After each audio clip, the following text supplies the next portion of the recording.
Nous mesurons des choses tous les jours. Que ce soit pour des tâches simples ou complexes, la mesure fait partie intégrante de notre quotidien. On mesure la longueur d'une table, pour voir si elle rentre dans notre salle à manger, ou pour s'assurer qu'elle est bien alignée avec les autres meubles. On mesure la surface d'un mur pour déterminer la quantité de peinture à acheter, ou pour planifier la disposition des décorations. On mesure le volume d'un verre pour savoir combien d'eau il peut contenir, ou pour suivre une recette de cuisine avec précision. Ces tâches semblent assez simples.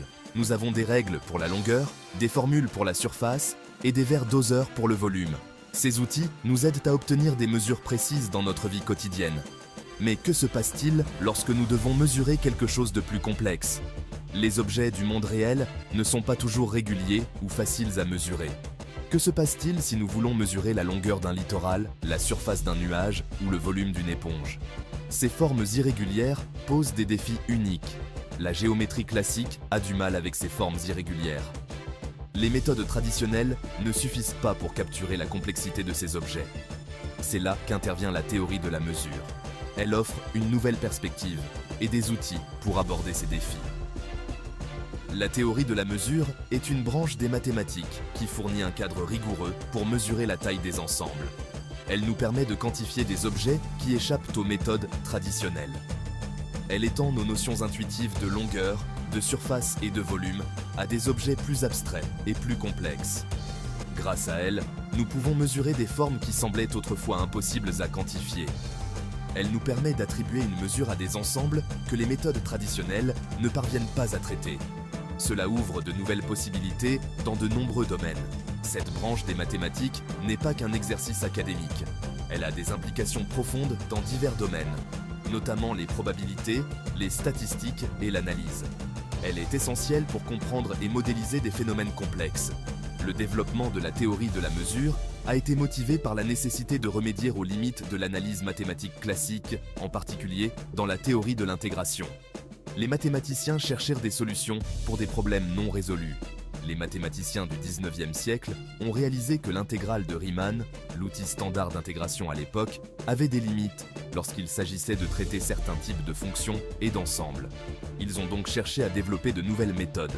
Par exemple, l'intégrale de Riemann ne pouvait pas gérer les fonctions avec trop de discontinuité ou les ensembles trop compliqués pour définir l'aire sous la courbe.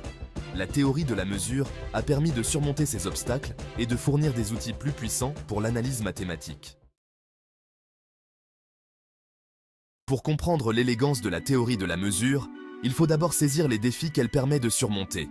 La mesure, en mathématiques, n'est pas simplement une question de longueur, de surface ou de volume. Elle touche à des concepts plus profonds et plus abstraits.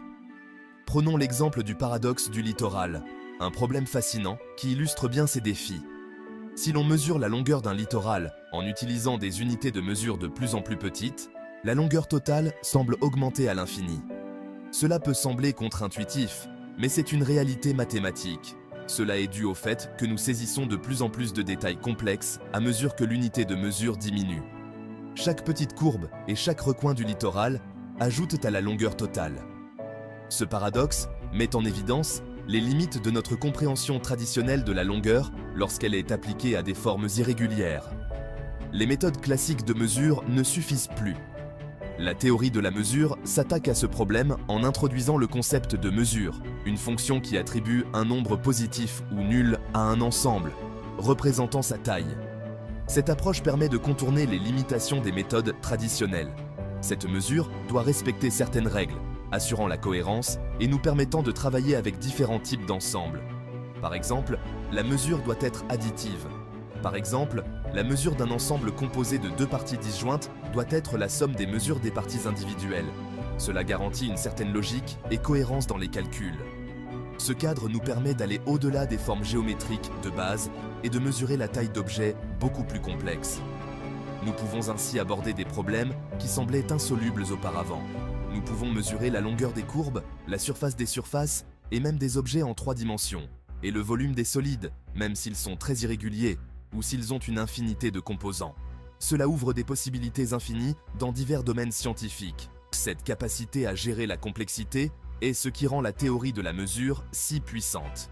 Elle nous permet de comprendre et de quantifier des aspects du monde qui semblaient autrefois hors de portée. L'un des principaux défis de la théorie de la mesure est de traiter l'infini. Nous rencontrons souvent des ensembles comportant une infinité d'éléments, et la définition de mesure sur ces ensembles nécessite un examen attentif. C'est là qu'intervient le concept de sigma-algèbre. Imaginez que vous ayez un sac de billes. Vous pouvez effectuer diverses opérations sur ce sac, comme ajouter des billes, en retirer ou les diviser en sacs plus petits. Une sigma-algèbre est comme un ensemble de règles qui régissent les opérations autorisées sur notre sac de billes, les billes représentant les éléments d'un ensemble. Plus formellement, une sigma-algèbre sur un ensemble est une collection de sous-ensembles de cet ensemble. Elle doit satisfaire à 3 propriétés. Elle doit contenir l'ensemble vide et l'ensemble entier, et elle doit être stable par passage au complémentaire et par union dénombrable. Ces propriétés garantissent que la sigma-algèbre est bien définie et nous permettent de définir des mesures de manière cohérente. Un ensemble muni d'une sigma-algèbre est appelé un espace mesurable. Cela fournit la base pour définir les mesures. Une mesure est alors définie comme une fonction qui attribue un nombre positif ou nul à chaque ensemble de la sigma-algèbre, en satisfaisant à certaines propriétés qui garantissent entre sa cohérence et son utilité. Section 4. L'essence de la mesure. Les propriétés d'une mesure. Une mesure n'est pas une simple fonction arbitraire qui attribue des nombres à des ensembles. Elle doit respecter des propriétés spécifiques qui capturent l'essence de ce que signifie mesurer quelque chose. Ces propriétés, souvent considérées comme des axiomes, constituent le fondement sur lequel repose la théorie de la mesure. La première propriété cruciale est la positivité. Une mesure ne peut pas attribuer de valeur négative à un ensemble.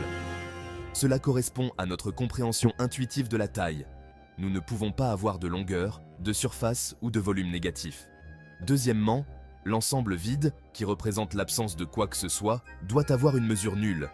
Cela reflète l'idée que le néant n'a pas de taille. Enfin, et c'est peut-être le plus important, une mesure doit satisfaire à la sigma-additivité. Cela signifie que si nous avons une collection dénombrable d'ensembles disjoints, des ensembles n'ayant aucun élément en commun, la mesure de leur union, en combinant tous les ensembles, est égale à la somme de leurs mesures individuelles. Ces propriétés garantissent que nos mesures se comportent comme nous l'attendons.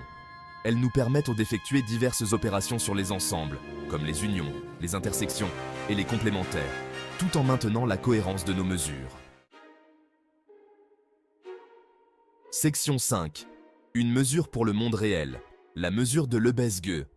Si la théorie de la mesure fournit un cadre général, des mesures spécifiques sont nécessaires pour quantifier les ensembles dans différents contextes. Ces contextes peuvent varier de la simple géométrie à des applications plus complexes dans la physique et l'ingénierie. L'une de ces mesures, sans doute la plus importante, est la mesure de Lebesgue. Elle a révolutionné la manière dont nous comprenons et utilisons les concepts de mesure dans les mathématiques modernes. Cette mesure étend nos notions familières de longueur, de surface et de volume à une classe beaucoup plus large d'ensembles dans l'espace euclidien.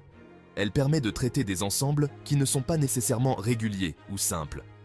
Considérons l'intervalle 0, 1 sur la droite réelle. Cet intervalle est un exemple simple mais fondamental pour comprendre la mesure de Lebesgue. Intuitivement, nous savons que sa longueur est de 1. Cette intuition est la base sur laquelle la mesure de Lebesgue est construite. La mesure de Lebesgue formalise cette notion et l'étend. Elle nous permet de donner un sens précis et rigoureux à la longueur des intervalles.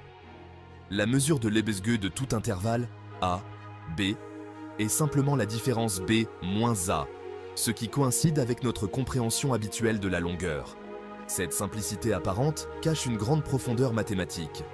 Cependant, la puissance de la mesure de Lebesgue réside dans sa capacité à mesurer des ensembles beaucoup plus complexes que de simples intervalles. Elle peut s'appliquer à des ensembles qui ne peuvent pas être mesurés par des méthodes traditionnelles. Elle peut gérer des ensembles comportant une infinité de points, des ensembles comportant des trous, et même des ensembles si irréguliers qu'ils défient la visualisation. Ces ensembles peuvent inclure des fractales et d'autres structures complexes. Cela en fait un outil indispensable dans divers domaines des mathématiques et au-delà. La mesure de Lebesgue est utilisée en analyse, en probabilité et même en théorie de l'information. La mesure de Lebesgue est construite à l'aide d'une approche astucieuse qui consiste à recouvrir l'ensemble avec des intervalles ouverts et à prendre l'infimum, c'est-à-dire la plus grande des bornes inférieures de la somme de leur longueur. Cette méthode permet de contourner les difficultés liées à la mesure directe. Cette approche nous permet d'attribuer une mesure même aux ensembles très difficiles à mesurer directement. Grâce à cette technique, la mesure de Lebesgue devient un outil puissant et flexible pour les mathématiciens.